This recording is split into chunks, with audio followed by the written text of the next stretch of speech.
well, I wanted to wait until this light went off because I'm down.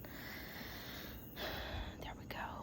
Yeah, I'm down in the backyard again. Couldn't go back to sleep, coming and staring at the really pretty sky. The stars that come out at this time, and the stars are just like pow, like just so bright. It's 5. I got up at 5:07 to be exact, and I need to be careful out here actually, because I read, actually, now that I think about it, I read yesterday on Facebook that somebody swears they saw a mountain lion somewhere, and here in town they swear they saw a mountain lion, and I'm like, shit, I shouldn't be far away from cameras, so in case I get randomly eaten up by one, at least Dad would know what happened to me if I suddenly disappeared. Let me not talk about that. So anyway, today is Friday the 9th, and that means it is time for your memorial in a couple of hours. And it felt like it has taken such a long time to get here, while now at the same time it feeling like it got here with the quickness. I am like, oh my gosh, like today's the day, but it also is a month since you passed away. And yesterday Dad and I went and got your ashes, and yeah, it was hard, and then it wasn't hard, and that's what was so strange, because on the one hand, on the drive over there, like literally as soon as we pulled away from the house, I just immediately started crying, because I was just like, here, here we go. This had been something that, since the second week that you passed, so for the last 3 weeks, we've been trying to organize this, get it together, get it paid for, so we could, hurry up and have you back home, and finally we get there. Oh my gosh. And then we get there to the place, and there's a sign outside the door that says that it's by appointment only. I don't know if that was an old Rona rule, but it said by appointment only, and that even if you were coming to pick up remains from somebody, you still had to make an appointment. So I was like, oh my gosh. So I called, and I was hoping to see if maybe they had something for today, because picking up shouldn't be that hard, and it's not, now that we've actually gone through it. It's a really simple process, but they you sit there. It's kind of weird, because they say there's a desk in front of everybody, and then there's a table that's behind her for families, I guess, when they are talking to the funeral director or whoever. Yeah, so they brought us huge box, did not even expect it. It's very large. But then they fucking forgot to give me your piercings and stuff. And that, it's like I'm half debating on whether to get those or not, because on the one hand, like, I don't want anything of yours getting tossed, but on the other hand, I have to think about What can I do with them? What can, am I gonna wear them? Is that even something I should do? I have all these questions about the piercings now that are stupid and trivial, but, because that's what I have to focus on, that's what I'm gonna focus on. So anyway, and it wasn't until we had already pulled away, Hugo was too busy crying. So, because once we did get your ashes back, and we started pulling away from the cremation place, I did get emotional because it was hard for me. Oh my gosh, that bat is back. So I was telling Dad I was telling him yesterday about how yesterday morning I came out here and I saw that bat, and in the same spot, flying in between the same two trees. One tree is on Jim and Mary's yard, the other tree is on our yard. And then Dad reminded me that we have a bat house, which I didn't even know. But there's it looks like a birdhouse. I thought it was a birdhouse, but I thought it was oddly placed. And it's over at the beginning of the gate. And it's like a little house that's on a really tall pole. And apparently that's a bat house. I was like, well, okay. Like, had no idea. But anyway. So I need to look that up. I'd never looked that up about what a bat symbolizes, because I just think it's really interesting that out of all of the times throughout this month that I have been standing out here and talking to you, and literally standing like right there, where it would fly past me, and now all of the other and now, anyway, I don't even know what I'm thinking. I kind of freaked myself out remembering about that mountain lion, but I'm glad I remembered because, I come out here at night by myself and just wander around without a care in the world. And, definitely don't want to become its breakfast. So, yesterday we got your ashes. Today, is your memorial, and it's also a month since you've been gone, and like that is a freaking crazy sentence to say, like, all at once. The fact that your memorial is today and you are 1 month out from passing over to the other side, like, wild. And we got your ashes back yesterday. It feels at times as though everything is going really slow, while at the same time going really freaking fast, because I have to accommodate all of these things into my life right now and handle them as tenderly and respectfully as possible, while also being a grieving mom. And of course I would get a frog in my throat when I have to speak later on, so help me out. No frog in the throat. But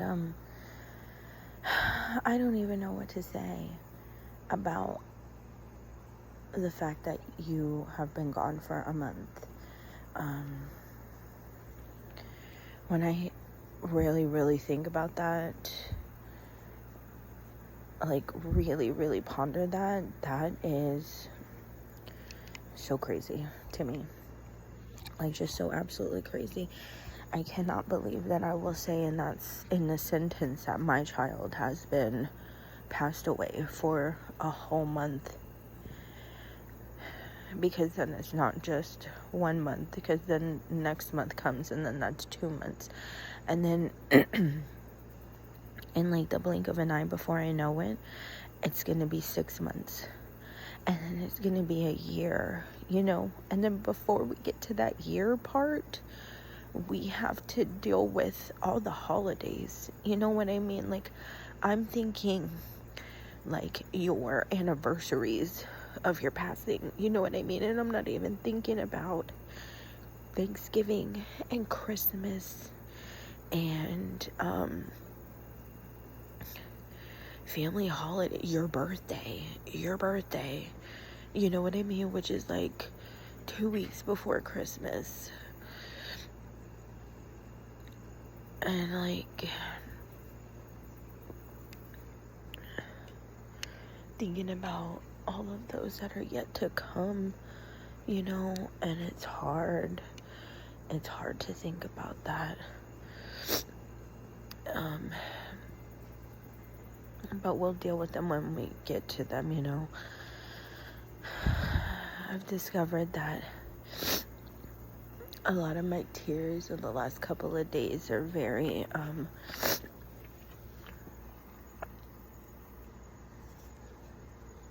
it's almost hard to, get them out because you, like yesterday when we went to go get your ashes, I had, as soon as we were leaving, it was like I had all of those feelings about having a really big cry. You know, my heart was beating really fast, and it felt like it was coming up and out, you know, that feeling, you know, when you know you're just gonna sob, and it wouldn't come out.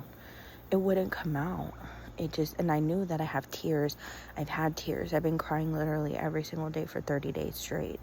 You know, I know that the tears are there. But I couldn't.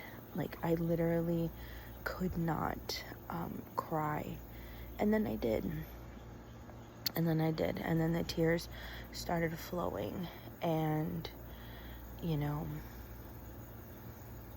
it was just kind of like, I was so glad to have you home, though. I'm so glad to have you home. I'm so glad to have you here, to know that, you know, I'm not dumb.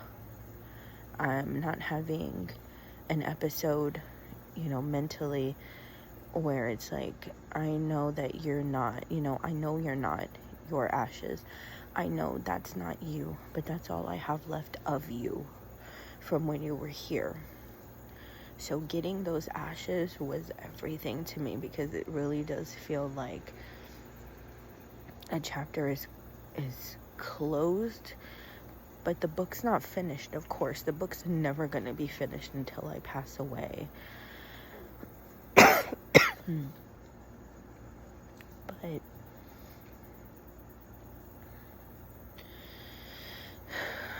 it just felt good to finally have your ashes home. It feels like I can cross one of those things off my list, you know.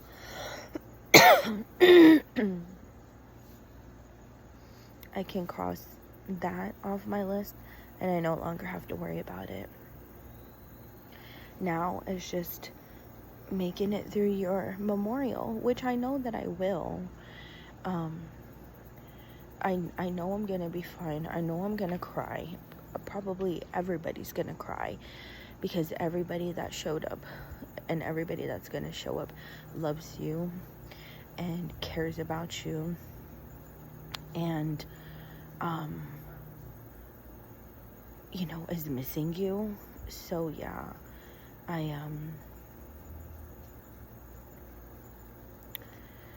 I'm just really excited to celebrate you and to see all of this come together, because we all poured ourselves into this, like each and every one of us, you know, Nona and Patty and Adriana and Candy, they poured into this, into setting it up, because they didn't know what else to do, you know, they didn't know how else to help, so this was their way of helping, and they did their damn thing. Let me tell you, they did the damn thing.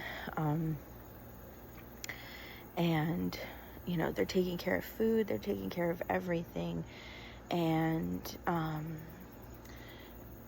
gonna watch Trinity's video, because she made another video, she said, because she had 2 more entries, so she had 2 more videos to show me, or she has another video, but she sent me a video last night, because basically she's being the mouthpiece for all of the rest of the friend group, so everybody wrote something and she's reading it for them. She's such an amazing, amazing doll, Ton. Like, you literally picked some really quality friends, dude. Like, you really did. They have stepped up in so many ways. And it had me wondering afterwards. I'm like, is this how people are, like, friends of... And I know that it is, because, like, I remember long ago when we were still living in New Jersey and my friend George passed away, and he was a part of, I don't think you would even remember that, but maybe you would, I don't know, but he was a part of Chow's friend group. And I remember when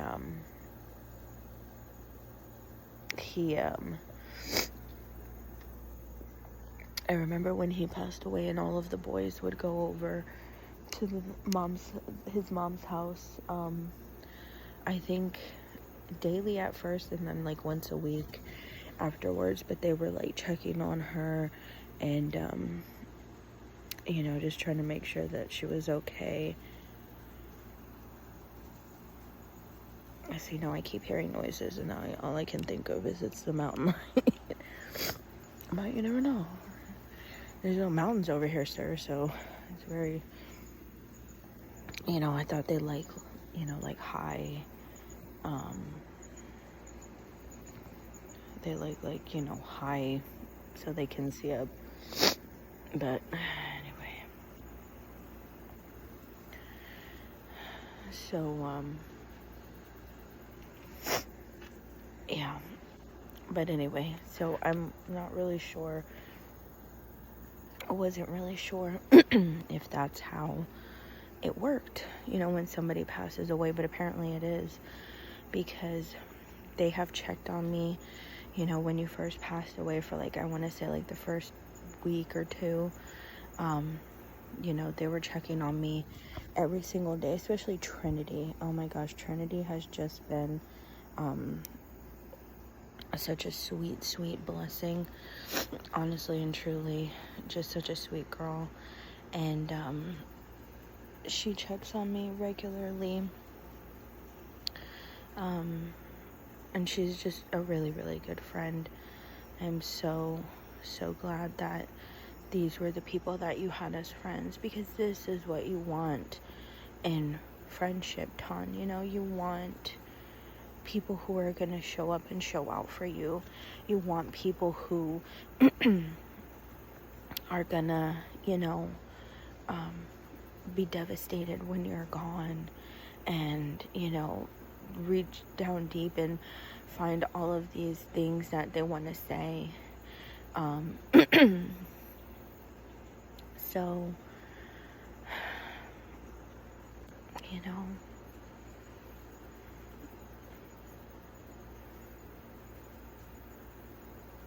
it's just,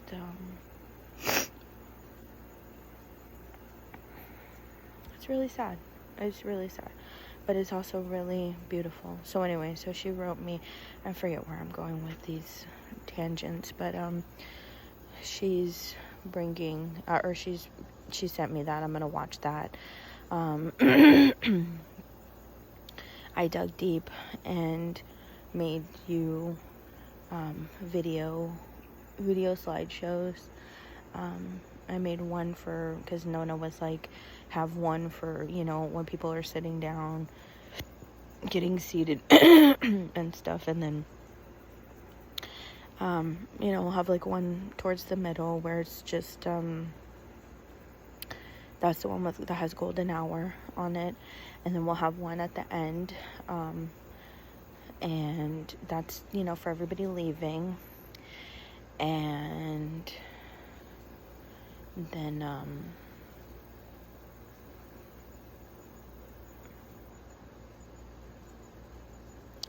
yeah, I'm just I'm trying to go into the future and see how it's gonna pan out, giving your eulogy, because, you know, that's something that I took on myself, because the only other person that I could think that could eulogize you would be Gamma.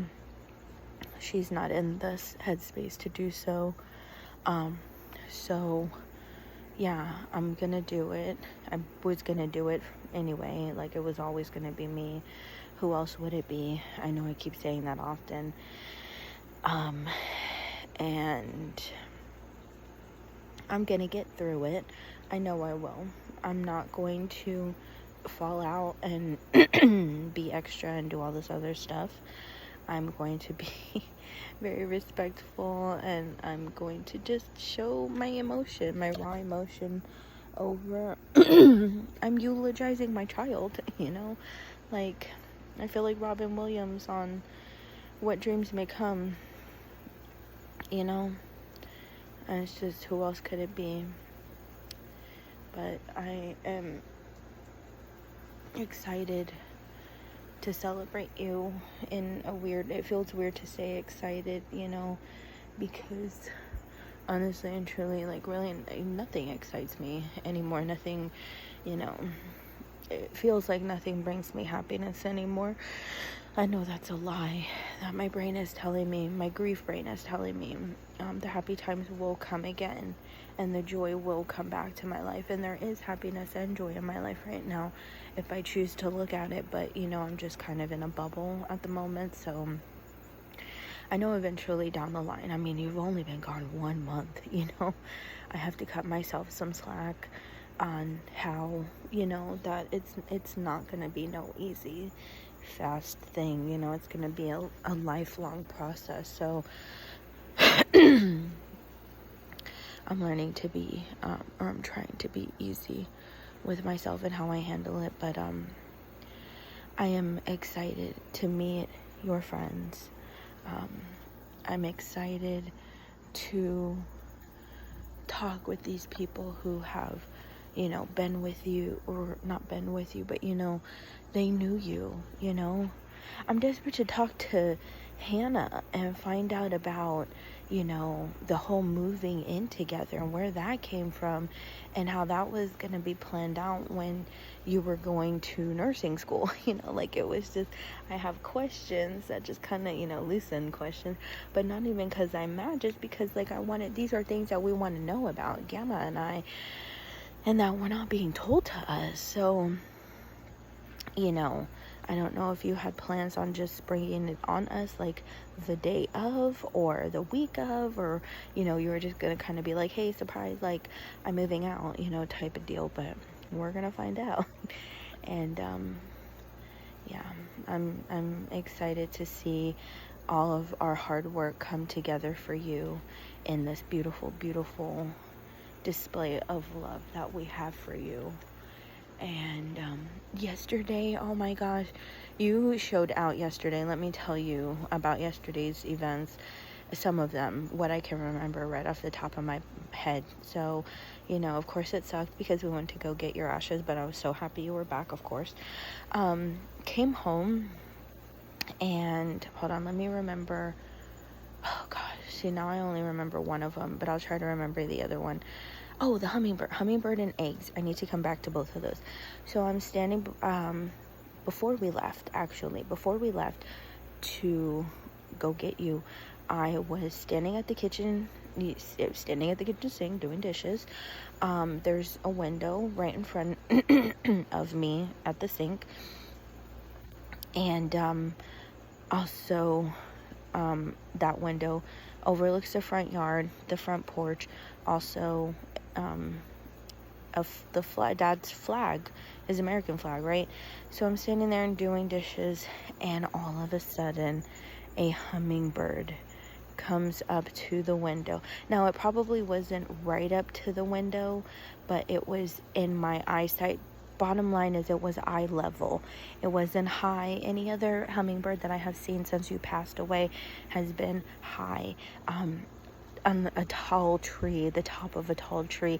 Really not where hummingbirds should be, I guess, in my opinion, because when I think hummingbird, I think flowers, I think stuff like that. But since you passed, the hummingbirds I have been seeing are very high in the trees.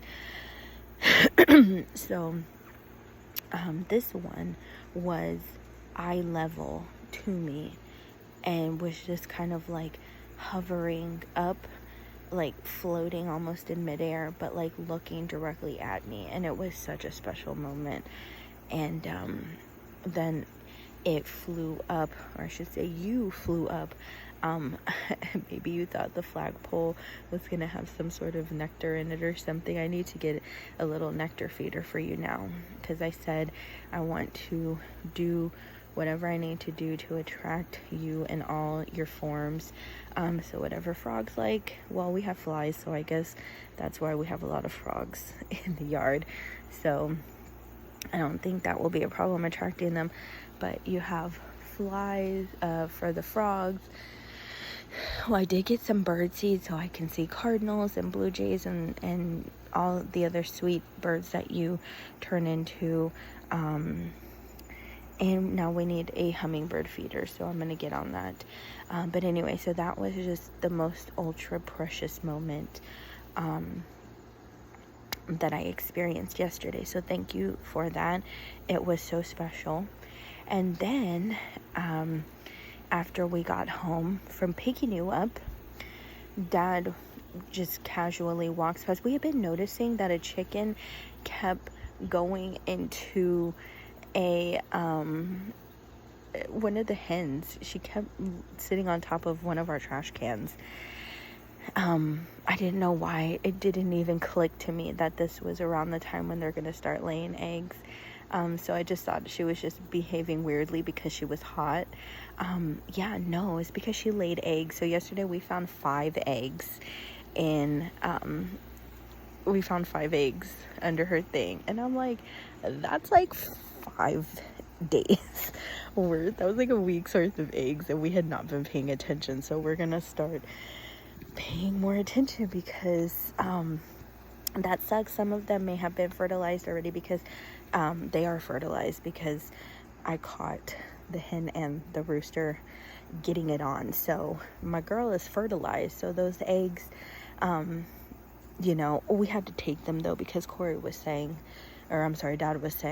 that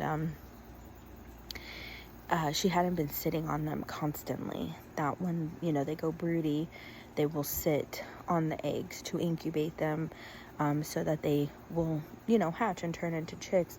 But she has not.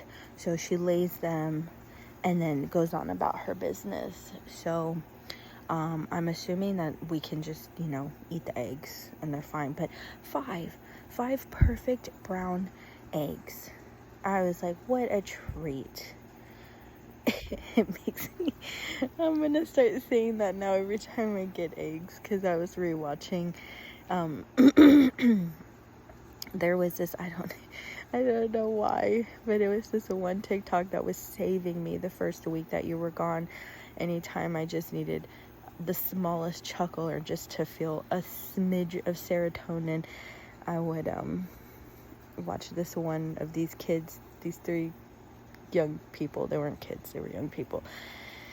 I went to the Dr. Pepper Museum, and they were doing Borat voice.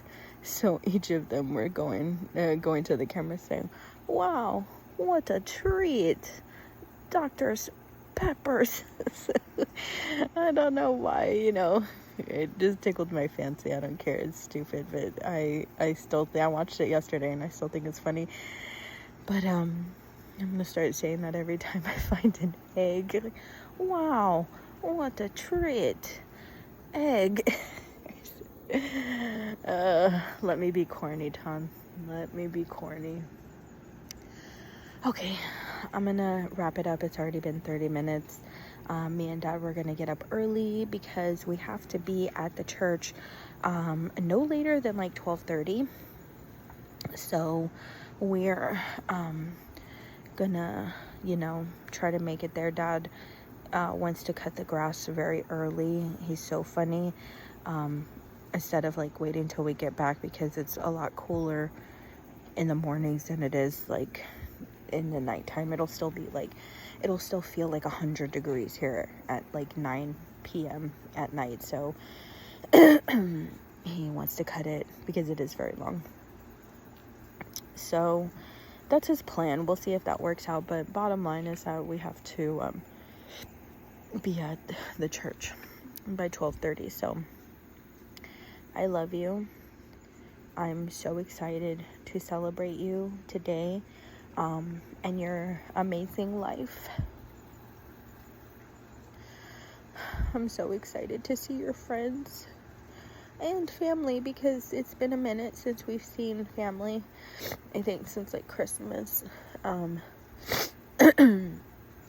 I suddenly can't remember any holiday since the beginning of the year, and now that we've been around family. But I'm excited to be around people, and just be around people who are sharing in the grief. It's like one of those things where it's like, yeah, I'll be crying, but I think everybody's gonna be crying. So that's that on that. But I love you, Don, so much. And I miss you so much. I still can't believe it's been 1 whole month since you've been gone. It's been wild. The only time I've gone a month without talking to you is when before you were born, before I even got pregnant with you. And now it's been a whole month that I haven't talked to you or seen you or been able to hug you, do our traditional handshake we would always do whenever we would leave each other. Like a month, bro. A month. Like,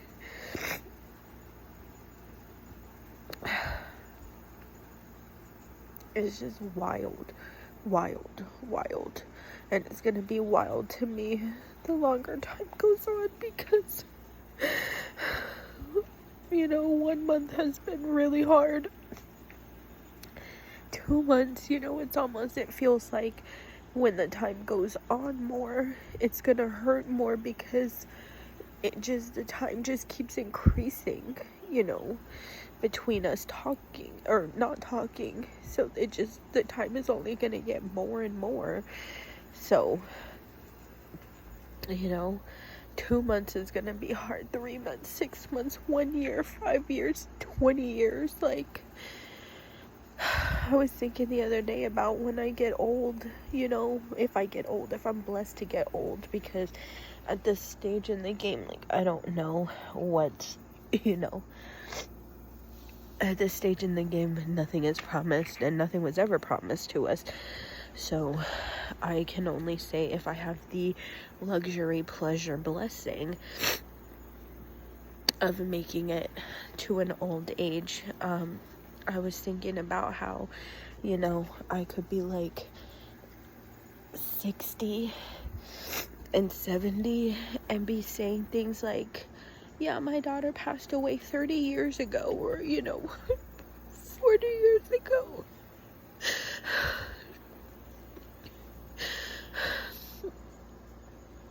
I was just watching that one lady I watch, who her son had passed away. He was stillborn, and she had posted a new vlog the other day, and she said that next month, yes, that's right, this month and next month are very hard for her, because she lost her mom some years ago to cancer, and then in September is when she lost the baby, and she said that this year marks 5 years since the baby passed away. And I'm just like, I cannot believe that. She is my goat, though, like, honestly and truly, because she had, and it's crazy how I've been watching these people deal with grief unknowingly, unbeknownst to me, that it would serve such a blueprint on how I could and try to pick up the pieces, you know, and that I know that it involves therapy. I know that it involves, you know, doing things, you know, creating things, finding outlets for the pain and the sadness and even the happiness, you know, because what good is happiness to feel it if you're not like actually doing something with it, you know? So, although this time is very sad right now, I look forward to the future and how I can use all of this to help people, to, you know, bring art to your life, to let people know about you, that you lived, to make your legacy continue on and on, because like I won't ever let your memory be forgotten, like ever.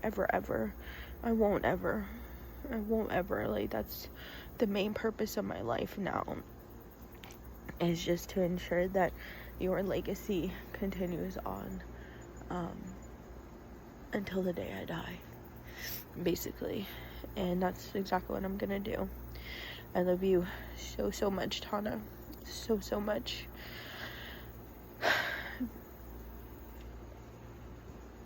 And I miss you just so greatly. So greatly. And I look forward to when I can talk to you and when I can think about you and the tears don't fall as frequently. I know the tears are always going to be there because I'm always going to be sad about missing you, about the what ifs, you know, about the what could have beens of your life, you know. So the tears are always going to be there, and the pain's always going to be there, the anger's always going to be there, but the happiness will be there too. The happy times will come. The happy memories will start to be more forward.